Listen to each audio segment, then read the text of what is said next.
It's time for Defending and Commending the Faith with Joe Mott, inviting the atheist, agnostic, and skeptic to examine for themselves the evidence for the Christian faith. We are all limited by what we do not know and by the things we think we know but are not true. Dr. Joe Mott earned his PhD at LSU and was a distinguished math professor at Florida State University for 38 years, helping to write 3 math textbooks and authoring over 30 research articles in math. He is now the host of this radio program, Defending and Commending the Faith. Here is Joe Mott. Welcome to the program, everyone. I believe any belief system can and must be rationally analyzed and evaluated. So today, I am evaluating atheism.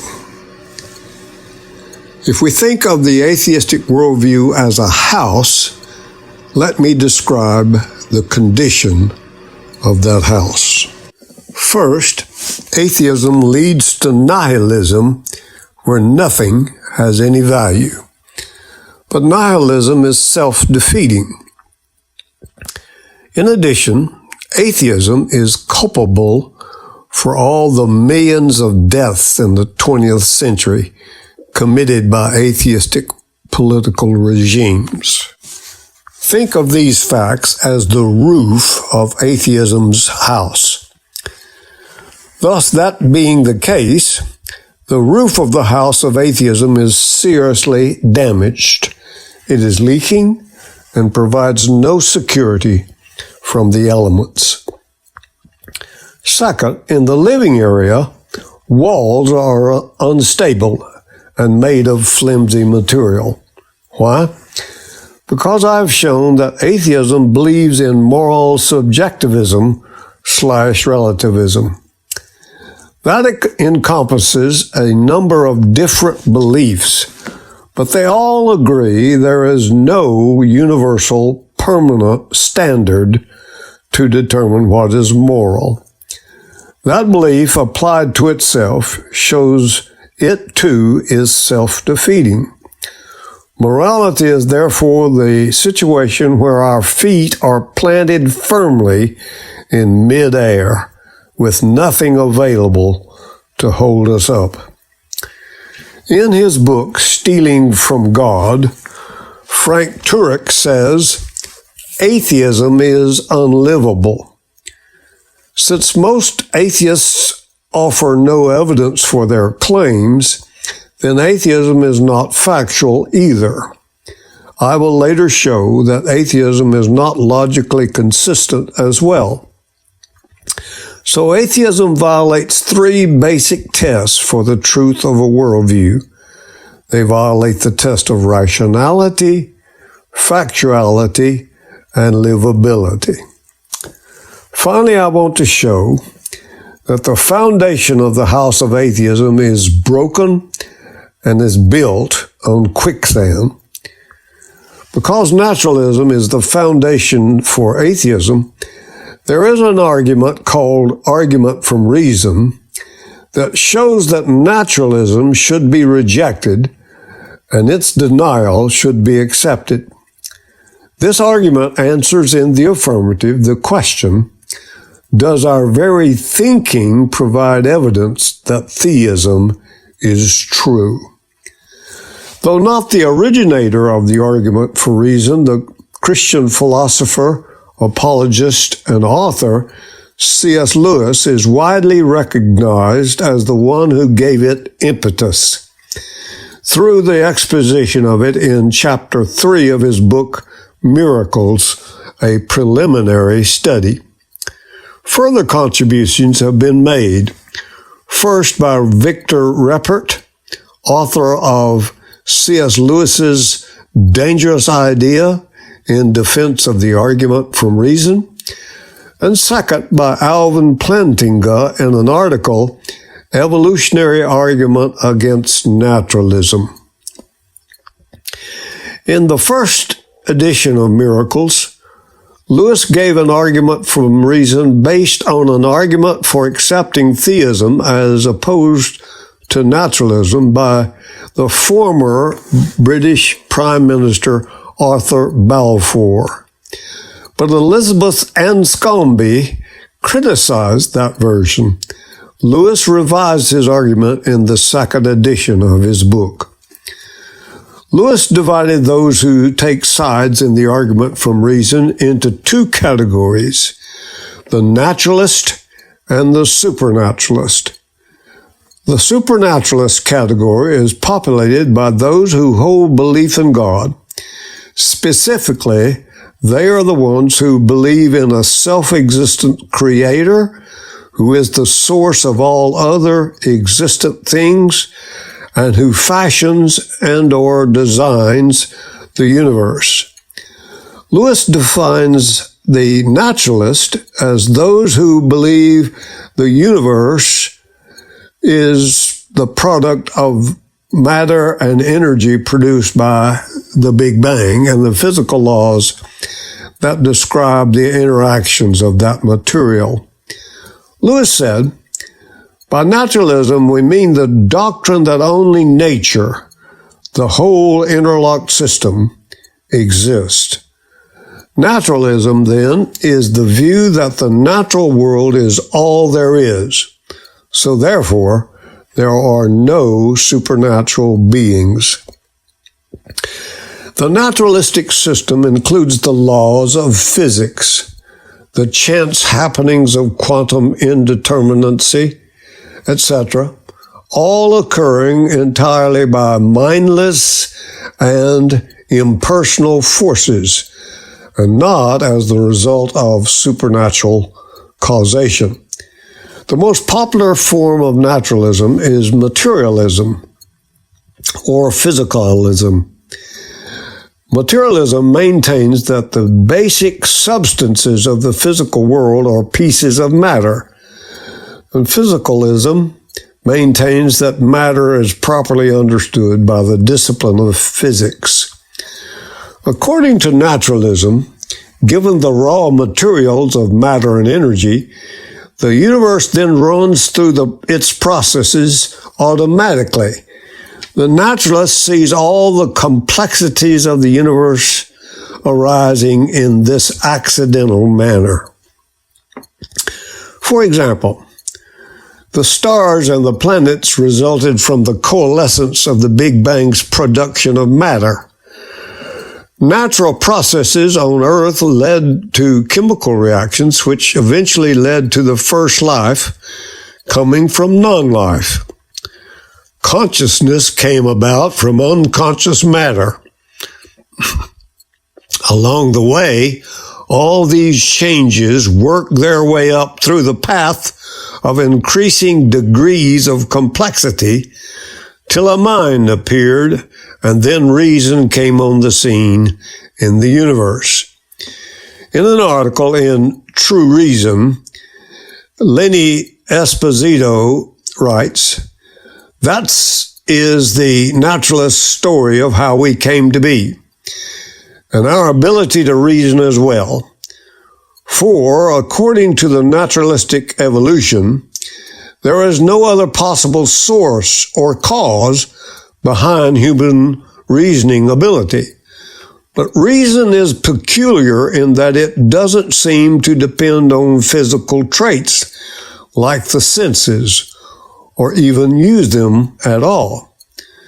Esposito uses the experience of a mirage in the distance to prove his point. He says, "If all I had were my sense perception, I would be caught in a pickle.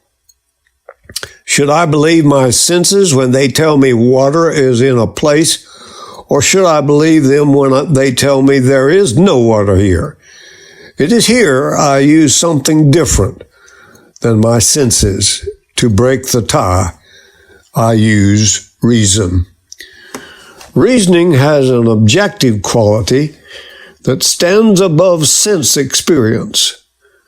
To reason is to aim at an objective criterion, the truth. The truth about a matter is something that stands apart from the individual, while sense experience is subject to the individual's physiology.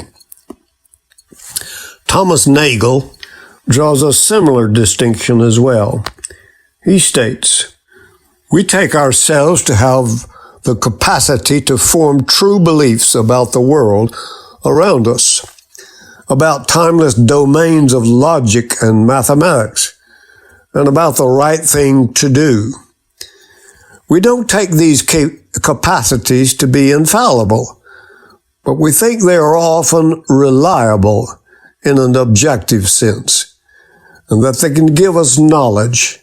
The natural internal stance of human life assumes that there is a real world, that many questions have correct answers, and that there are norms of thought which, if we follow them, will tend to lead us toward the correct answers to those questions.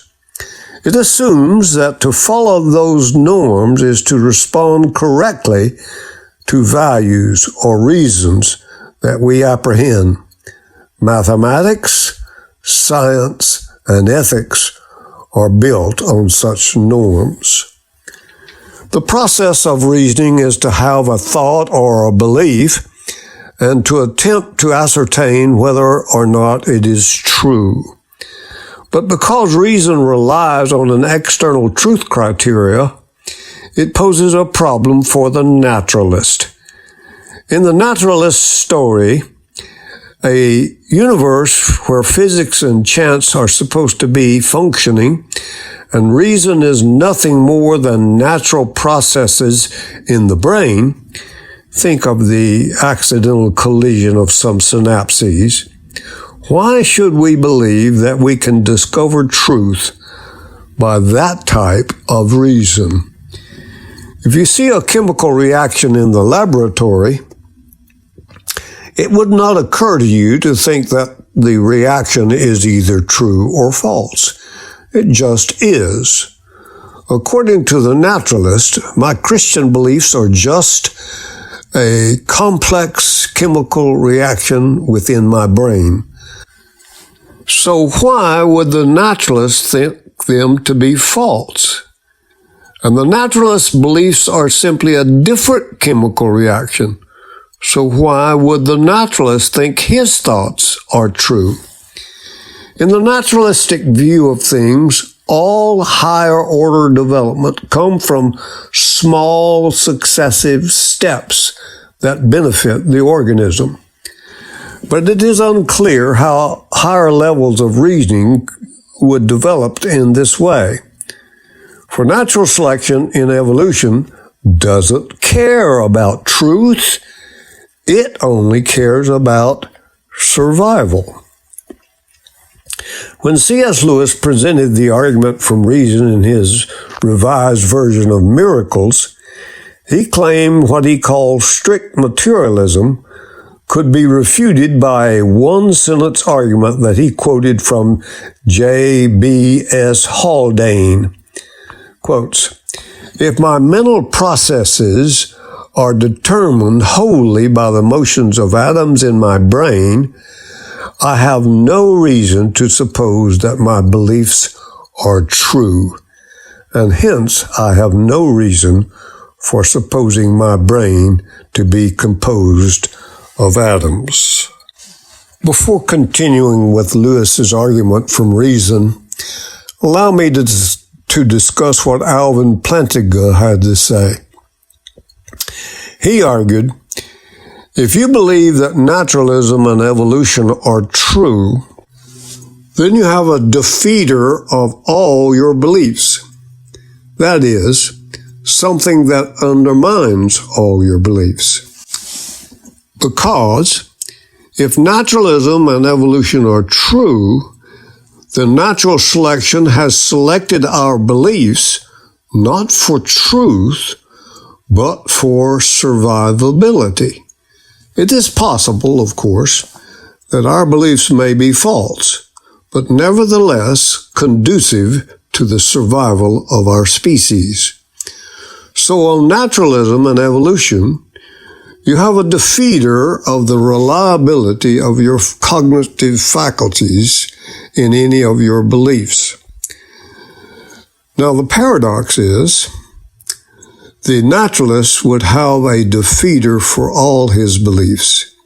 In particular, a defeater for his belief in naturalism, because belief in naturalism is itself a belief formed by those very same cognitive faculties.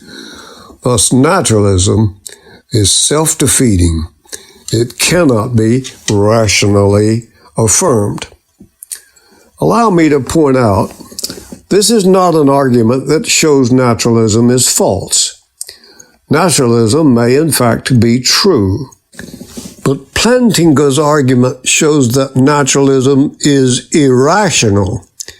It is impossible to rationally believe in naturalism because if naturalism is true, you have a defeater for all your beliefs, including your belief in naturalism. Let me interject. The one who believes in God can trust his reason, because in that case, reason depends on God, and reason flows out of God's nature.